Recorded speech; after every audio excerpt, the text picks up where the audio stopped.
And top story is brought to you by Gasam Cement, the nation builder. Vodafone, together we can. My name is Ernest Manu. Pay attention to the details and be fair to the minister because he did not lie. Those are the words of the chairman of the ad hoc committee that probed the Sputnik V vaccine contract, Alexander Fenyomakis, tonight defending the health minister Ernest Manu against claims the minister lied under oath and therefore must be cited for perjury. This comes in the wake of growing calls for the minister to resign or be removed by President Akufo-Addo. In fact, some have called on the Attorney General to prosecute him for various breaches and offences. But the chairman of the committee, who is also the deputy majority leader, says the calls are misplaced because the minister never lied.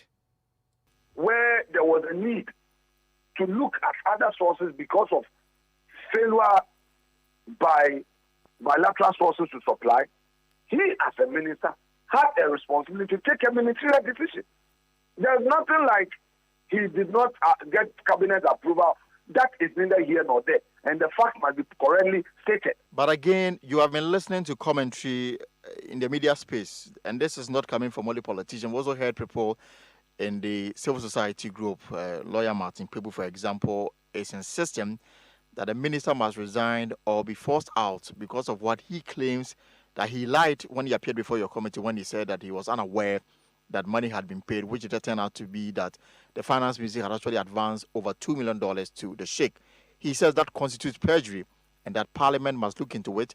He thinks that the minister must resign. That call is supported by a lot of civil society groups. Do you feel that they are right in demanding it? He got it wrong.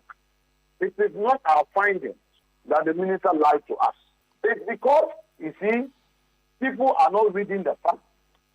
When the issue of the minister having lied to us came up, we went back to the recording of the day.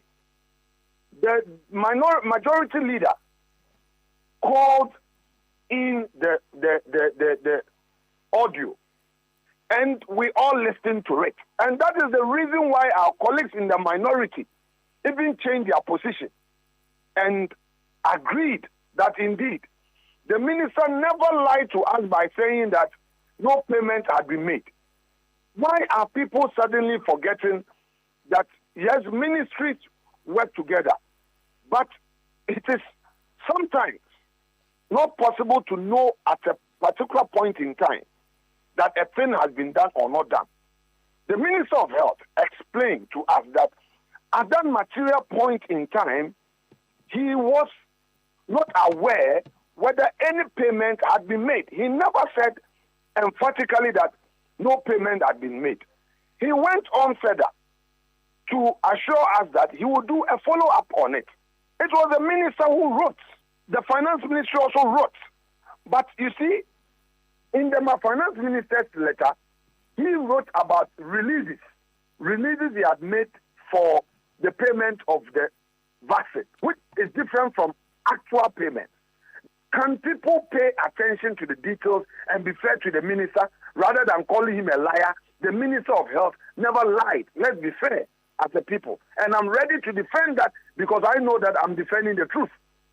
So Let's that is a emotional and rather attack people for no wrongdoing.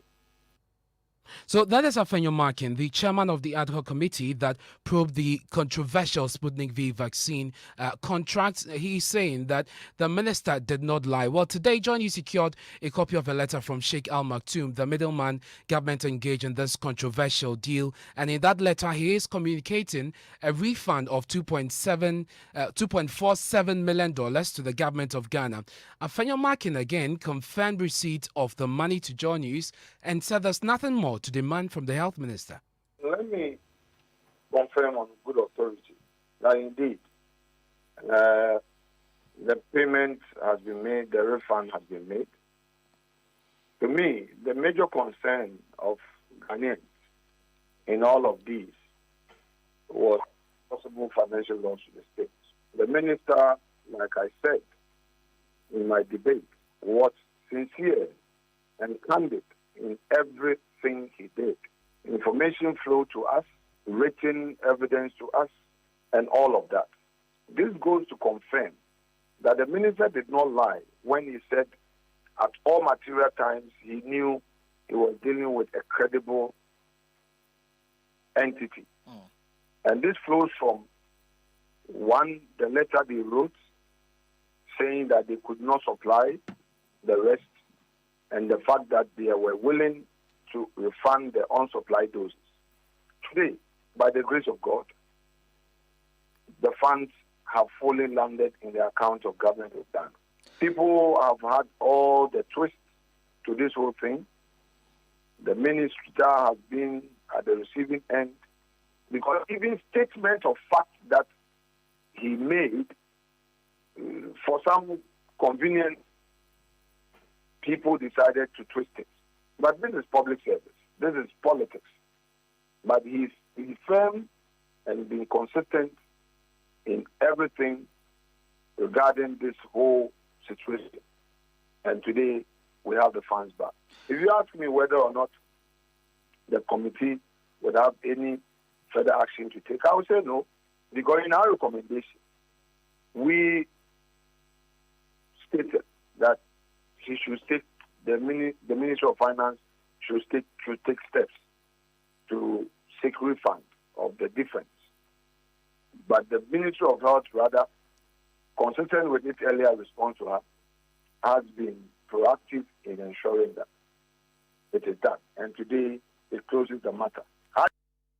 So that is Afenyo Markin defending the health minister in this issue. First of all, he says he never lied. Secondly, the money has been refunded, which is one of the recommendations of the committee, and therefore there is nothing more. Sleeping dogs must lie. Well, there have been reactions to this, to his defense of the minister. Let's start with his colleagues on the other side. The Deputy Minority Chief Whip Alhaji Muntaka Mubarak said the minister cannot be left off the hook. We'll come to that shortly. But in speaking to my colleague MFR Powell, he starts by addressing the claim by Afenyo Markin that both sides of the House agreed that the minister did not lie.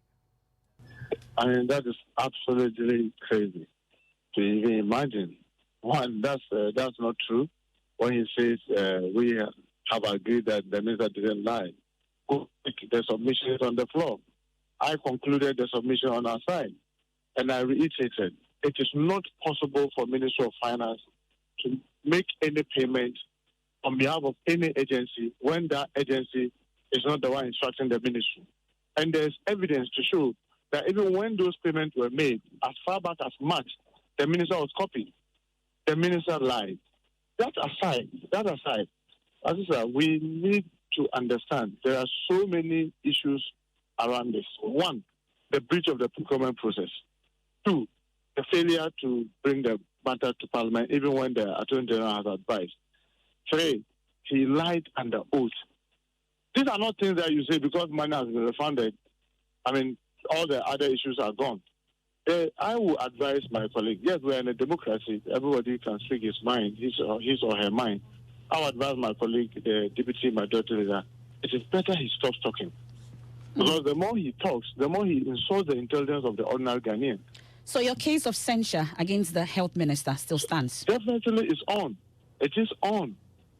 It is on, because now it is even becoming clearer that the minister did it truly lie. Because now you have the Controller and Accountant General's letter, you have the Minister of Finance letter. All these things are pointing to the fact that it's the minister that gave the instructions. Alhaji Muntaka Mubarak is the minority chief whip in that interview with my colleague MFR Powell. Civil society have also been reacting to this. The co-chairman of the Citizens Movement Against Corruption, Ernest Manu, believes there's a basis for some action to be taken against the health minister. He adds that the revelations of the committee makes a case for further probe into all COVID-19 contracts. Respectfully and seriously, it does not. The fact that he indicates that one of the concerns of a majority of Ghanaians was whether we're going to lose some more money, that's true. But beyond that, there is the issue of the breaches of our laws that occurred and how come without the necessary approvals, this payment was made in the first place. And so the matter does not rest simply because the Sheikh has returned the money. The question is, I am surprised that in the parliamentary report, the fact of the breaches by their colleague was not taken into consideration in making a specific recommendation. And that is a gap or a deficit that Parliament must understand, that the people of this country will be taking a good look at them, because all of us really don't understand how come there was no specific recommendation relating to that breach. This particular incident provides a compelling justification why the special prosecutor should take on board all the contracts that have been signed within the space of the pandemic from March 2020 to date, and take a clinical look at what transpired in those contracts. Did we get value for money? Were processes followed? Was the law breached? Did any individuals benefit from a lack thereof of adherence to the laws and the policies that we have in place?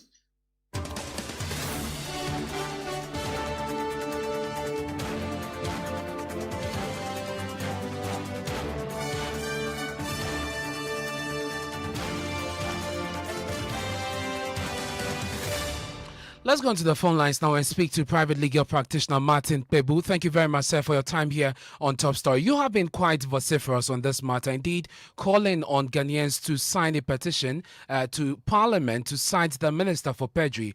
We have the man who led the committee probe this contract, saying that he did not lie. You have to pay attention to the facts and be fair to him. Your reaction, sir? Oh, listen. Mr. Afenyo Martin does not help Mr. Manu's case at all. Rather, on the contrary, this is looking like a mockery. Why? Let's come to the facts, Ernest. With due respect to Mr. Afenyo Martin, you see, you heard what Honorable Muntaka said. Look, there's no way a payment can be made without the Ministry of Health requisitioning. And if you are going to request for release of funds, it's by the minister, because ordinarily it's from one minister to the other. Then, in exceptional cases, when the minister is not available, he's sick, and etc., he then instructs the chief director to write.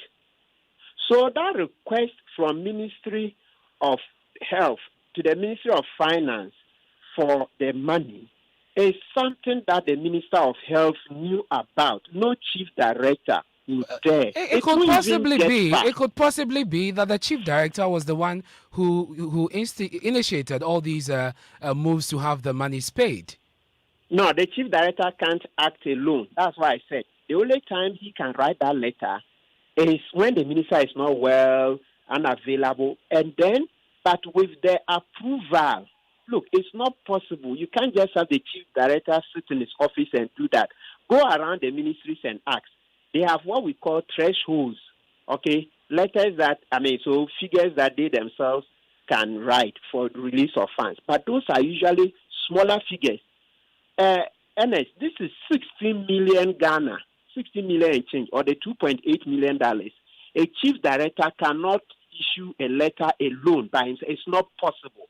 So I think you, with due respect, just making a mockery. Please, Mr. Pebu, just so that we are all on the same page, and listeners again, can also make judgment for themselves. I want us to listen to exactly what the minister said when he was asked that question about payments being made on this contract.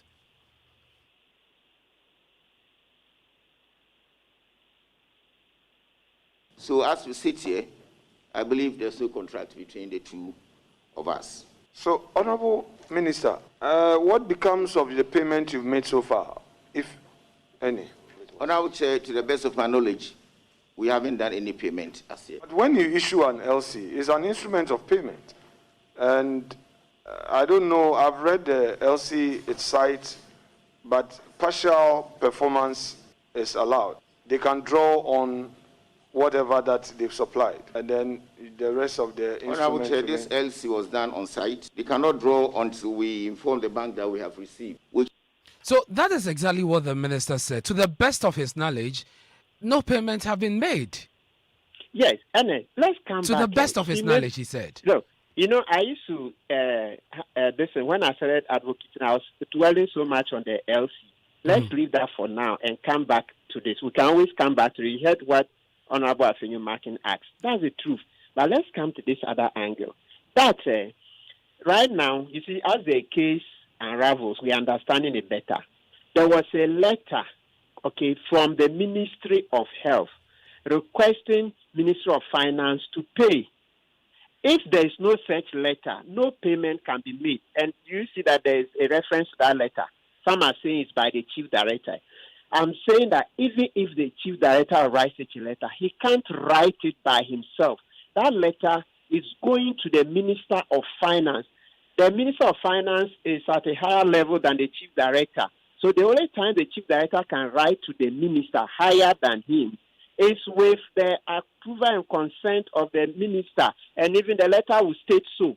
The chief director cannot just write by himself. That is it. Fact. The chief director cannot write by himself. So in this case, look, it's just, it's a mockery. The chief director, and as I say, every ministry, there are what we call thresholds. That is a limit. Yeah. And from my understanding, the limit of a chief director is lower than that $2.8 million. $60 million Ghana, that's the equivalent. 2.8 million, 2,850,000, equivalent to 60 million and some change. Is beyond the chief director's threshold. He cannot do it alone. Well, there's the other aspect of, yes.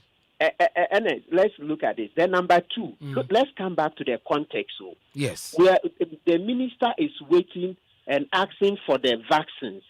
He talks with these people, and yet he doesn't know whether they've been paid or not. Then how serious can he be? This vaccine is in short supply. Let's go to the committee's report. It says that when they couldn't deliver within the 2 weeks, okay, they had to tell them that, no, then let's terminate. Then he says he informed the sheikh. So he informed the sheikh that he should withdraw. Look at the report. Then he says the sheikh wrote to withdraw from the agreement, which is also another lie, because you see that subsequently, 25th of July, when the ministry's lawyer wrote to the sheikh's office that when will they have the money back, the sheikh's office said when they receive a formal notice of termination. Do you see another lie Mr. Manu gave? If you say the sheikh himself has terminated the agreement, he's withdrawn 14th of July, how come on 25th, the letter that's circulating, they ask them, when can we get our money?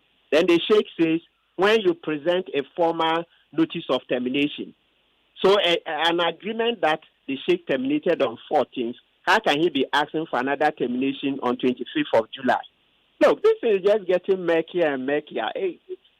Look, the ship has sailed. The minister has been nailed. No amount of chicanery and all that will save the minister. This chicanery is not getting anywhere. This is a done deal. In this case, it's beyond redemption. It's bad. Mr. Ajimamenu just has to go.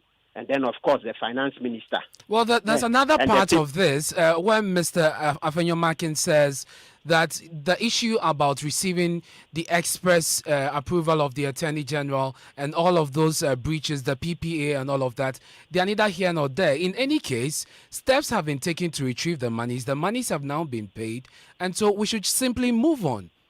No. Ernest, good you feeling brothers. Please, Ernest, the other day you asked me this question. Please, the Supreme Court says all of the money has to be refunded.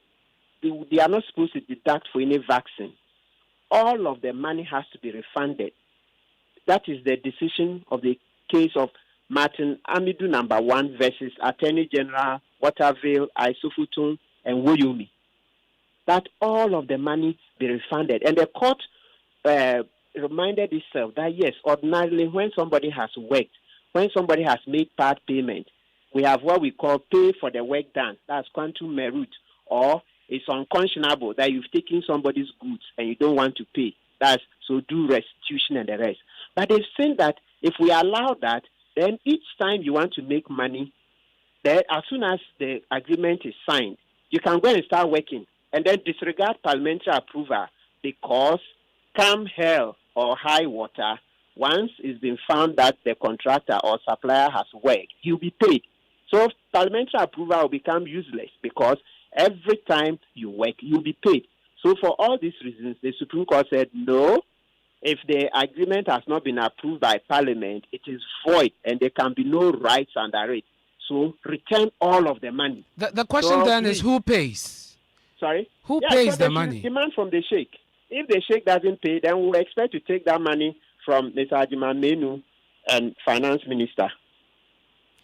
Hold the line for me, Mr. Pebu. We're joined on the other line by the programs manager of GRI, Madam Mary Ada. Well, we seem not to have him on, have Mary Ada on the line. Mr. Pebu, yesterday the minister, the president, was actually in the Bono region, and this is what he said when he met the chiefs of the region. We haven't done as yet. So what becomes of the 20,000 that they supplied you? We're going to re-engage after they have actually terminated the contract. The initial 300,000 was going to be short supplied by 20,000, and that is how we captured it. So our understanding between the two parties. Minister of Health, and yeah, Papa, that's simple.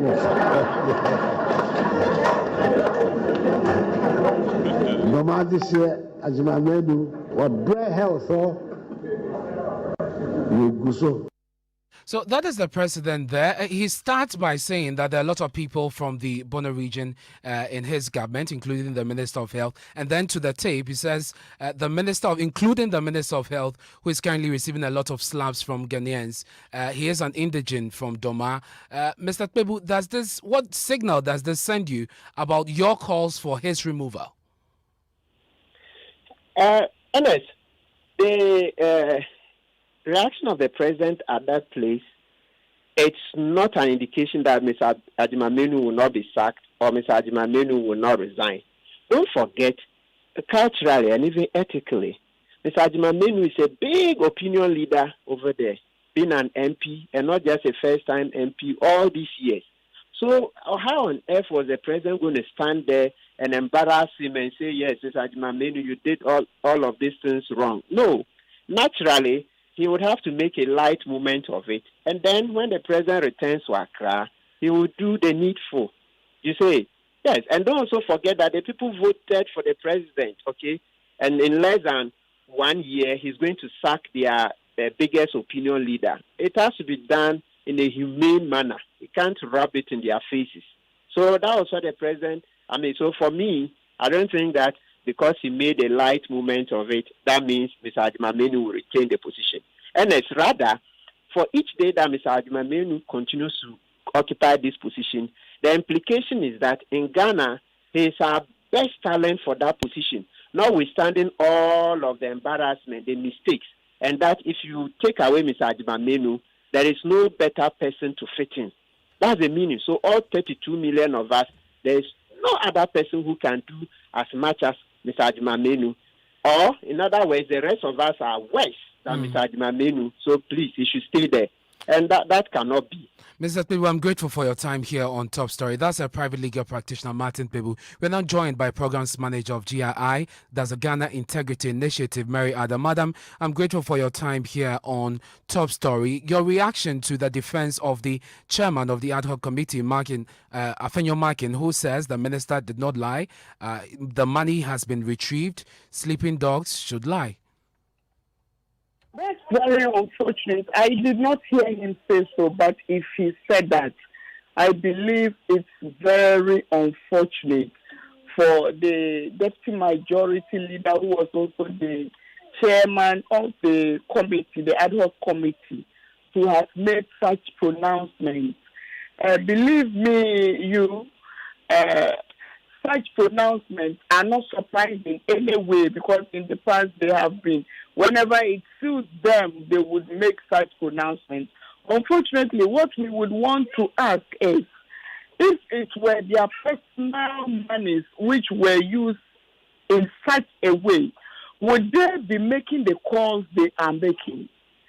If we have laws to regulate behavior, we have laws to ensure that we protect public accountability, to ensure that we are protecting the pet, the kitty, that is supposed to be utilized for all of us.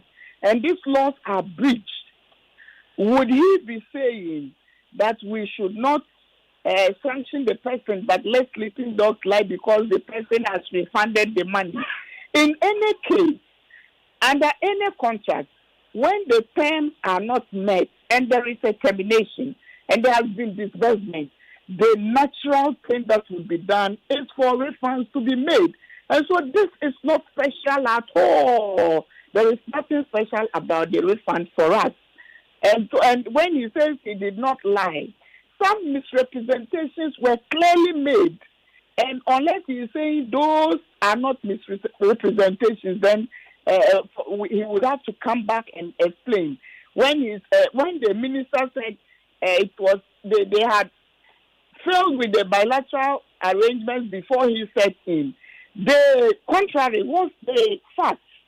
When the minister alluded to the fact that no payment had been made, at the end of the day, payment had been made. And for the supervising person in the whole ministry not to know that any payment had been made, who authorized same payment? That was not, maybe I should say if it is not true, maybe the issues he represented during the committee meeting do not reflect the issues on the ground. And so for him to say he did not lie would be if we have, for instance, these two issues I have mentioned. You have been pushing this call beyond the advocacy. Are you considering petitioning anybody, any institution, to have something concrete done about this?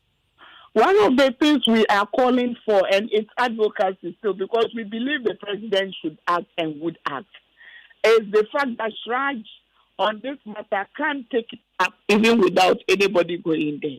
And I believe Shraj is better placed to do so.